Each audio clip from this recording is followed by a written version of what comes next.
Hare Krishna to everyone. We are going to begin the program with Kirtan. Chant first of all prayers to spiritual teacher, and prayer to Chaitanya Mahaprabhu. We are followers of Chaitanya Mahaprabhu. So we chant also Maha Mantra, Panchatattva Mantra, and then we will chant Hare Krishna Mantra. So the main meditation is chanting Hare Krishna Mantra. Hare Krishna Mantras, I think everybody knows. It's 3 words, Hare Krishna and Rama. And it begins Hare Krishna, Krishna Krishna, Hare Hare, Hare Rama, Rama Rama, Hare Hare. So it's not very difficult. One person. So the chanting of the Hare Krishna mantra, this is one mantra we chant. There are many other mantras, of course, but we chant Hare Krishna mantra. It's considered to be very auspicious, and it has a nice effect that it cleans the heart, takes away the bad things which are in the heart. So the chanting of the Maha Mantra, very, very powerful and it said there's no initiation required. Anybody can chant this Maha Mantra. It's for everyone, without any qualifications, without consideration of our birth, or our color, or our caste, or our nationality, or our race, or our gender. For everyone, anyone and everyone, they can all take part in the chanting of the Maha Mantra. Right? In the Kali Yuga, the process for practicing meditation and Dharma, the process is through chanting of the holy name. In the Satya Yuga, in the Golden Age, people lived a long time and they would do meditation. And they would sit in meditation for thousands of years even. Because in the Golden Age, in the Satya Yuga, people lived a very long time. They could do that kind of meditation. But in this age, Kali Yuga, we don't have such a long life. You know, if you live to be 70, 80, you're considered very old.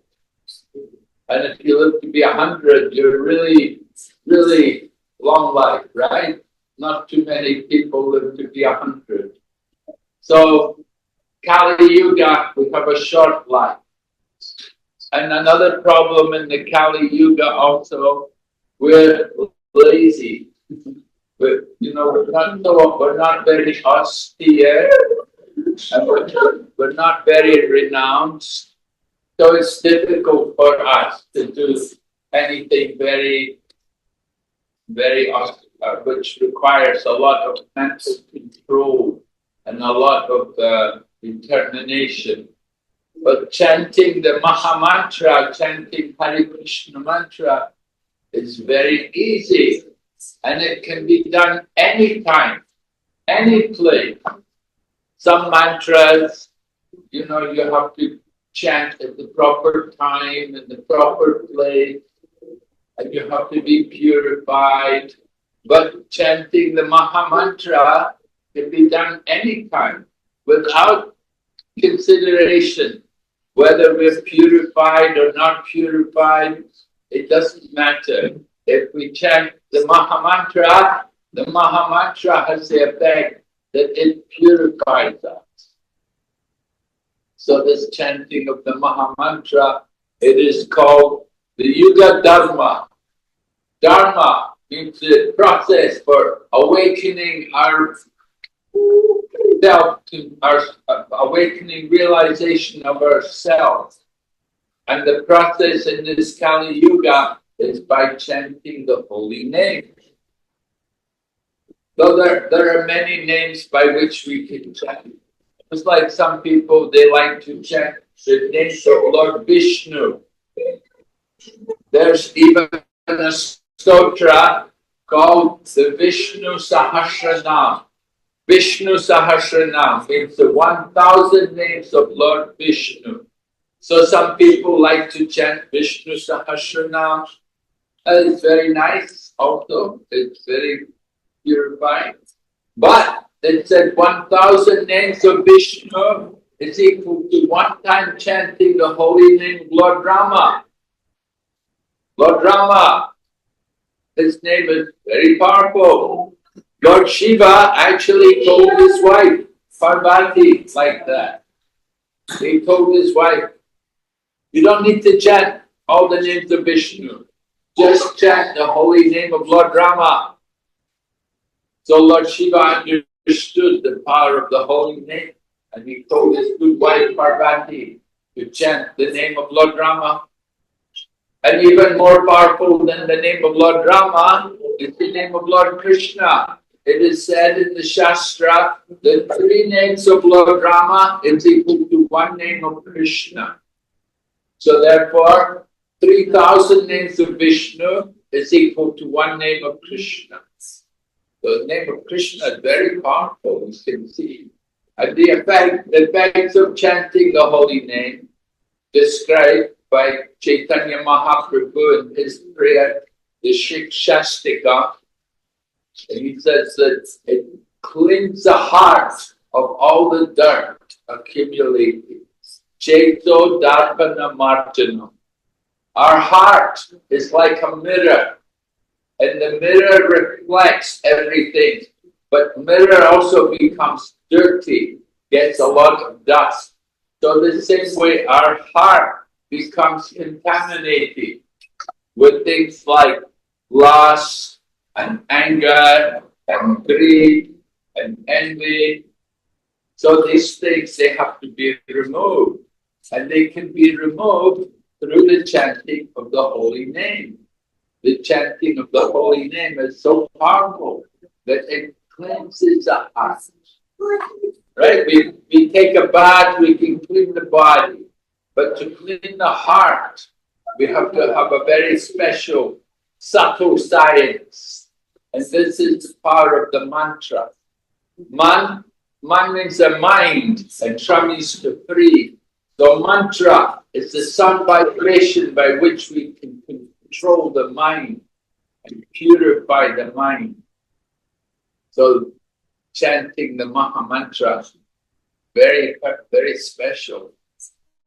And like I said, you can do it anytime, any place. And the louder you chant, the more powerful it becomes. So that's very important. We encourage all of you to join in the chanting. The louder you chant, the more powerful it becomes. You will feel the potency of the mantra when the holy name appears on our tongue. It is said the holy name is Chintamani. Chintamani means can fulfill all of our desires. Right? We all have desires. She has some desires. You have some desires. Everyone has some desire. We cannot be without desire. But the holy name, the chanting of the Maha Mantra, can fulfill all of our desires. So this Maha Mantra, it's a prayer, and it's also the answer to the prayer. We're praying, actually, we're praying to the Lord. And at the same time, by chanting, we're getting the answer to our prayers. So it's very special. So we're so glad you all came here tonight. You can join with us. There are many other mantras, but the Maha Mantra is very easy. It's called Maha Mantra, the great mantra. So everyone can chant very easily, and you can learn the mantra so quickly. Doesn't take any time. Some other mantras, you know, they're Sanskrit and they're difficult sometimes to pronounce. To get them right can be challenging. But Maha Mantra, very nice, very easy for everyone. Everyone can chant and feel the benefit of chanting. We can associate with Krishna. We can associate with the Lord in the form of His holy name. So very special. So we're having this program here every Friday night, chanting the holy name. And we are encouraging all of you, make it a daily habit, a daily practice to chant the holy name. Right? We don't just chant once a week. Actually, it said we should always chant. You should always chant the name. Kirtaniya Sada Hari. So the chanting should go on continuously. You can chant in the morning, you can chant in the evening, you can chant in the day, you can chant in the night. You can chant when you're eating, you can chant in your sleep if you like. But don't stop chanting.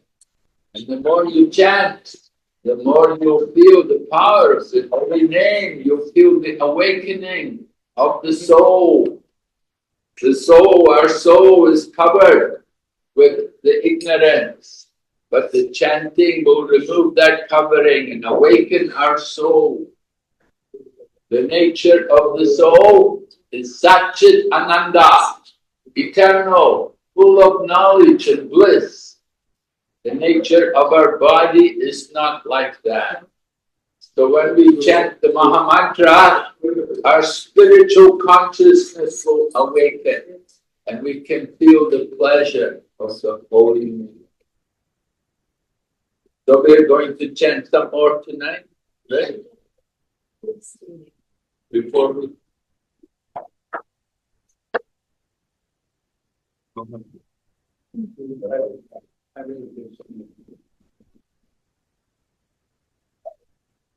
Anybody has any questions so far? Anyone has any questions so far? So there are two ways to chant.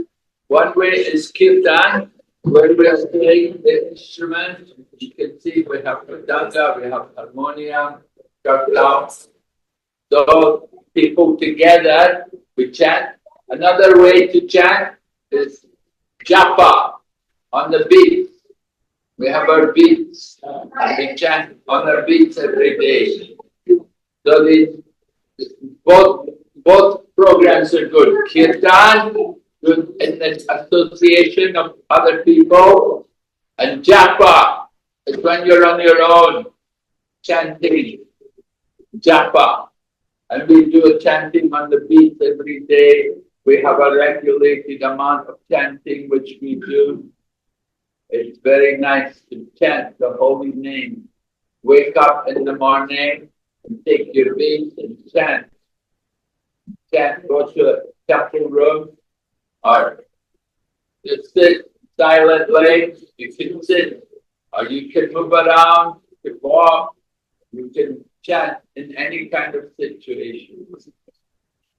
So often when we do kirtan, we also try to dance. We like to move. The devotees like to enjoy moving a bit forward, back. And Srila Prabhupada came from India. He showed us how to dance. You see, he told us like this. You see, just like we were chanting, Hare Krishna, Hare Krishna, Krishna Krishna, Hare Hare, Hare Rama, Hare Rama, Rama Rama, Hare Hare.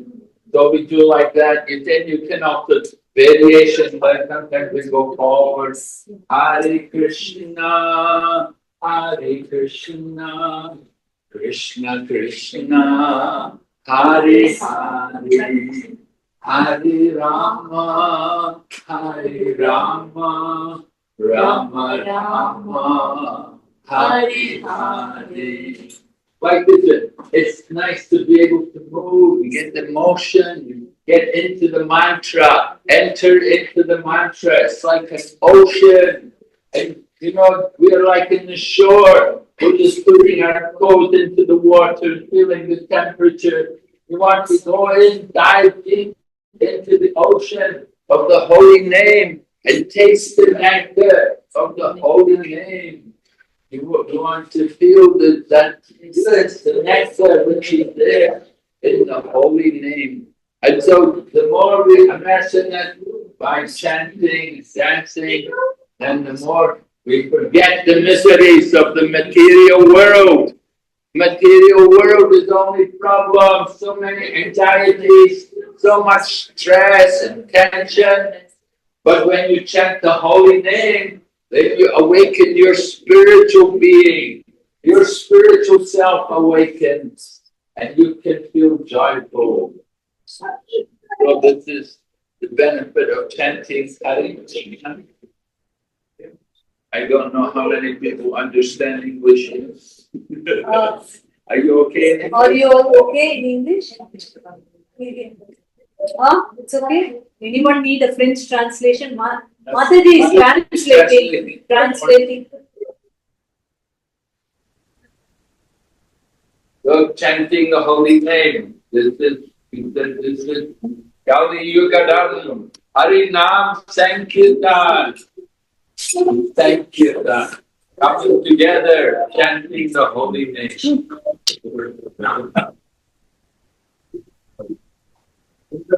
So from the Bhagavad Gita, Lord Krishna is teaching us the importance of utilizing the human form of life.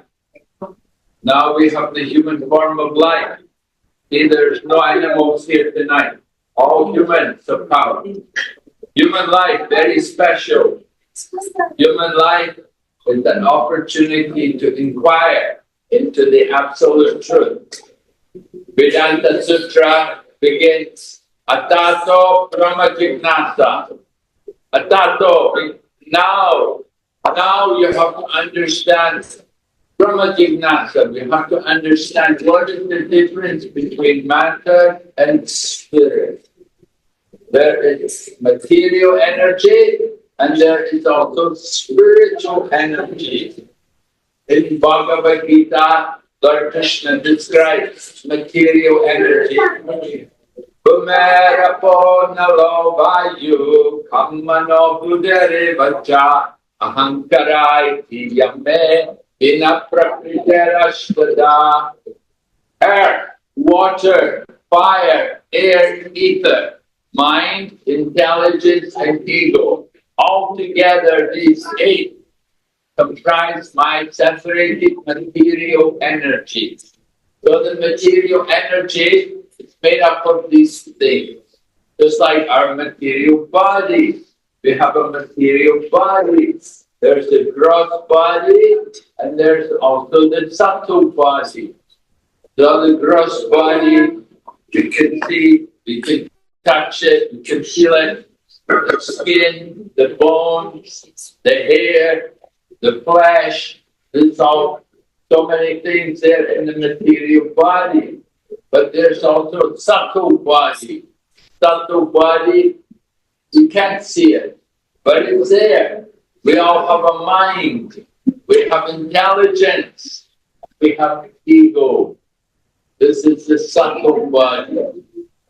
So Krishna describes these 8 elements. This is separated material energy. It's not very eager, not very much attracted to the material energy. Separated. Just like you maybe a man and woman are married, then they separate. The relationship is not so good. So separated. Or like the milk comes from the cow. The milk is the separating energy of the cow. So material energy. But then Krishna says, Apariyam tastvanyam prakritim vidime param. Jiva bhuta mahabaho yedam daryate. Krishna said, besides this material energy, there is another energy of mind, which are all living entities who are struggling with the material nature, trying to exploit the resources of the material world. So there's another energy, the living entity. But we are also Prakriti. We are not the supreme. We are simply Prakriti. We're Krishna's superior energy, superior Prakriti. Matter is the inferior, and the living entity is the superior Prakriti. But above all of that, there is the Purusha. There is the one supreme. We say Ekala Ishvara Krishna or Sabhritya. There is one supreme Ishvara, one supreme controller, and all others are servants. This is a relationship between the Supreme Lord and the living entity. We are all parts and parcels. We are the Prakriti of the Supreme Lord. So we're meant to engage in His service. This is the meaning of yoga, bhakti yoga. We're meant to connect with the Supreme by service. And we do, the service begins with the tongue. When we start to chant the Maha Mantra, we chant in the holy name, and we use the tongue also to eat the food offered to the Lord. We accept prasadam. Devotees are cooking. In a little while, you can all honor some prasadam. Prasadam means mercy. Food which is offered to the Lord is called prasadam. We eat the remnants of the offering. It's the mercy of the Lord. And it's vegetarian. So we are all vegetarian. We do not eat non-vegetarian. We don't eat meat or fish or egg. We don't even take onion or garlic. Onion and garlic, you may say, well, they're also vegetables. But there's a difference. You see, onion and garlic, they're very rajasic. They stimulate the passion. They stimulate the lust in the body. So we don't take these things like onion and garlic. Garlic they say grew out of the dead cow. So it's not very good thing. But people, they like the taste. You see, people are attracted by the taste. They want to enjoy the taste. But actually, the effect is not good. It does not have a purifying effect. Rather, it increases the passion and the lust in the body. So we don't take these things.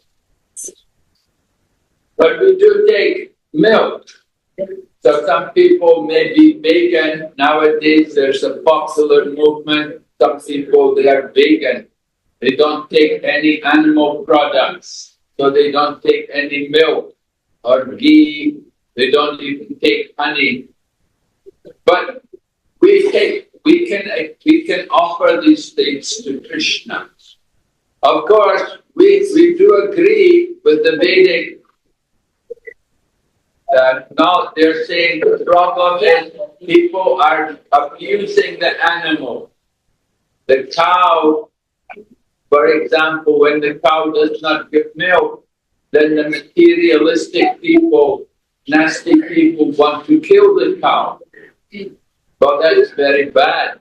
We should protect the cow. Whether it gives milk or not milk, still we have to protect the cow. Because the cows are like the mother. one of the mothers. There are different mothers. Earth is also a mother. Cow is also mother. Veda is also like mother. The cow is a nice animal because she gives milk. And milk is good for the brain. If you take milk, then you get a good brain and you can understand spiritual knowledge. One of the problems today is people have no brain. They never drank enough milk and they cannot understand the spiritual knowledge. But if they will take to chanting the Mahamantra, then all of the knowledge can awaken. It all comes about by chanting the Mahamantra. All the knowledge is there in the mantra. And when we chant the mantra, then it can also give us spiritual knowledge. So this is the process of Bhakti Yoga. Bhakti Yoga means the yoga of devotion. In the Bhagavad Gita, Lord Krishna is speaking to Arjuna, and he describes Karma Yoga and Jnana Yoga and Bhakti Yoga. So Karma Yoga means working. By working, we can come to understand the Supreme. Jnana Yoga means knowledge. By cultivating knowledge, we can come to understand the Supreme. And Bhakti Yoga is yoga of devotion. So in Bhagavad Gita, Krishna says devotion is the best, and it's at the top of the yoga ladder. Karma Yoga, Jnana Yoga, then Dhyana Yoga, and then Bhakti Yoga. Bhakti Yoga is right at the top of the yoga ladder. And we can come, just like if you have to go and visit someone, maybe they're living in a condominium or some big apartment building, and you have to go up to the 20th floor, you don't want to walk up the stairs. If you walk up the stairs, it takes a long time, and it can be quite tiring. But if you take the lift up, then you get there quickly. So Bhakti Yoga is like taking the lift. You can go step by step from Karma Yoga to Jnana Yoga to Dhyana Yoga, and then come to Bhakti Yoga. It takes a long time. But you can immediately go to Bhakti Yoga. And by Bhakti Yoga, you can cultivate the qualities of Karma Yoga and Jnana Yoga and Dhyana Yoga. In Bhakti Yoga, one who's doing Bhakti, they're also doing Karma Yoga. Karma Yoga means working in a detached way, not attached to the works, not attached to the results, but working for the pleasure of the Supreme, giving the results, karma arpana, offering the results for the pleasure of the Supreme. Jnana Yoga, knowledge. One who's doing Bhakti Yoga, they also cultivate knowledge. They read the scriptures. They will regularly hear and chant and discuss the scriptures. Part of the process of Bhakti Yoga is hearing and chanting. Just like here this evening, we come here to discuss with all of you, to discuss spiritual knowledge. This is the business of Bhakti Yoga. And one who is doing Bhakti Yoga is also meditating. He's always remembering the Supreme Lord by chanting the holy name and by worshipping the Lord and by doing everything in relationship to the Lord. So one who is doing Bhakti Yoga is also doing Karma Yoga and Jnana Yoga and Dhyana Yoga. It's all there in Bhakti. So the Bhakti Yoga is very powerful, very important. We have to practice Bhakti Yoga very carefully, regularly, every day, every moment, by remembering the Supreme Lord, but especially by chanting His holy name and reading the scriptures like Bhagavad Gita, and then eating food, which is the prasad of the Lord. All of these things, this is all part of the devotee, the lifestyle of the bhakti yogi. So everyone can be a bhakti yogi. Bhagavad Gita describes Manmana Baba Madbhakto Matyachi Mam Namaskuru Mami Vaishyasi Satyam Te Pratijani Priyosi Me. Bhagavad Gita, Krishna is saying what we have to use our mind to think of Krishna. Engage your mind in thinking of me. Become my devotee, Krishna said. Offer obeisance to me and worship me. 4 things we can do. This is Bhakti Yoga. So, not difficult things to do. Not difficult to think of Krishna. But to think of Krishna, we have to hear. We have to hear about him. And if we hear and remember, then we will be able to think of Krishna. So Krishna consciousness of this very like this is not very difficult.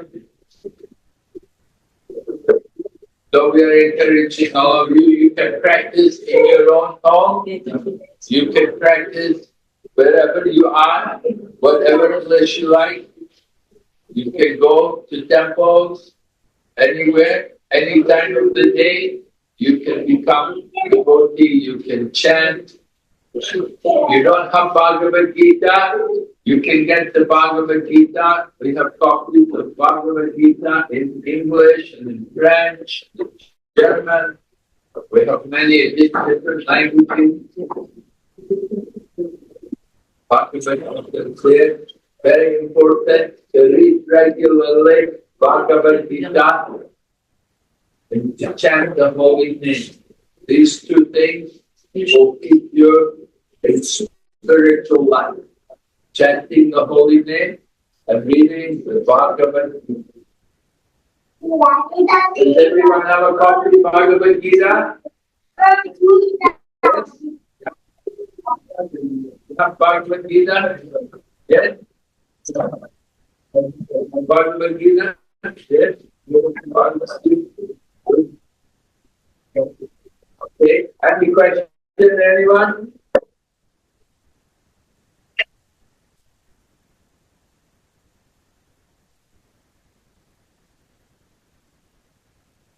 Questions? Okay, I welcome everyone. We have people from Bhaktiman and Brahma Kumaris. We are very happy that you came to participate. And, a short introduction about Guru Maharaj. His name is Holiness Bhakti Vigna Vinash Narasimha Maharaj. He was initiated by Srila Prabhupada in 1970. And then for the past 50 years, he's been practicing Bhakti Yoga. And we invited him here for 10 days. And he has kindly accepted the invitation and came here to see this valuable association. That's why we had this special meeting. We thought it would be good to have other yoga groups also. Because we used to meet only in the yoga day, right? Yoga day. After that, we never get an opportunity to meet. And so we are very small groups in Geneva. I think it would be very nice for us to come sometimes together in the meeting. And I'm also very thankful to my spiritual master, Bhakti Vigna Vinash Narasimha Maharaj, for his efforts in this stage to come here and give us the importance of the chanting of the holy name. And he's been teaching Bhagavad Gita, Srimad Bhagavatam, Chaitanya Charitamrita in the Mayapur Institute. And we are thankful to Maharaj. We will end the program in another 20 minutes by singing the Namaste Narasimha for the protection of the devotees. And before that, we can all chant 3 times Hare Krishna for Maharaj. Hare Krishna, Krishna Krishna, Hare Hare. Hare Rama, Rama Rama. Hare Hare, Hare Krishna, Krishna Krishna, Hare Hare, Hare Rama, Rama Rama, Hare Hare, Hare Krishna, Krishna Krishna, Hare Hare, Hare Rama, Rama Rama, Hare Hare.